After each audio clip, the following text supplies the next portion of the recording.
Island, you can see the winds just lashing the Bahamas a few days ago. And again, as you said, Karina, this is one of those situations where we're still in assessment. There are hundreds of people unaccounted for still in the Bahamas. So yes, we need to prepare for some new information in terms of the toll of the storm.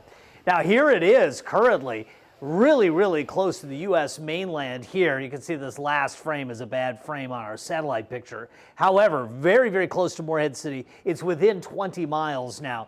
The storm is going to lash the area with some big time winds. It's still a Category 2 storm with 3 to 7 feet of storm surge, plus quite a bit of rainfall as well. Down to Category 1, the new information just coming in now, winds 90 miles per hour. But that storm is going to go over the outer banks of North Carolina through tomorrow morning. And then just off the East Coast, but the system is not done yet.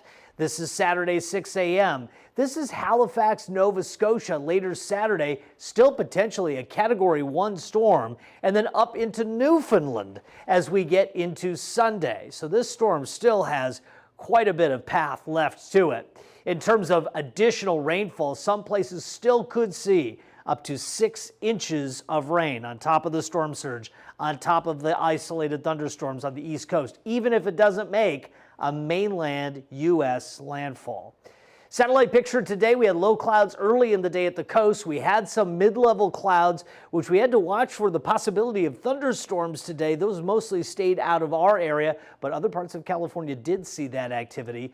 Temperatures right now, it's still 71 in Paso and 70 at Tascadero, 60 in San Luis and Los Osos, 66 in Santa Barbara. The winds are fairly light across the area. That situation is going to change dramatically, not tomorrow, but really as we get into the weekend. Tomorrow, like today, is going to be muggy. It's going to be warm.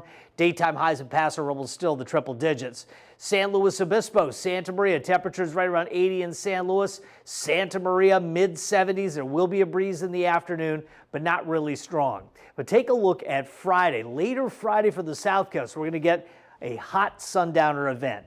That's where we're going to see northerly flow across the entire South Coast. Sinking and compressing air could drive temperatures on the South Coast tomorrow into the mid to upper 90s. And I think enough of this flow is left on Saturday to continue to drive that kind of weather. Interestingly, while we're dealing with that hot sundowner on the South Coast, parts of the interior of San Luis Obispo County, places like Paso Robles, it'll be breezy out of the northwest and temperatures will go down 20 degrees, all from the same mechanism, a trough dipping into the area. 101 Paso, 81 San Luis, 75 Santa Maria, 96 in Santa Barbara, 70 in Lompoc for your Friday. Santa Ynez Valley temperatures lower 90s in the Cuyama Valley after overnight lows tonight, which could hang in the upper 60s to nearly 70. 97 California Valley, 96 Shandon, 75 in AG, 63 Morro Bay, 69 Avila Beach, 67 Cayucas, and the trend in the extended is down. It's subtle in Santa Maria, but Santa Barbara, again, it's way up for Friday and Saturday, but once that flow breaks down, temperatures will drop quickly into the 80s and ultimately the 70s. Paso, big weekend relief. San Luis Obispo, temperatures go from the low 80s into the upper 70s. Karina, back to you.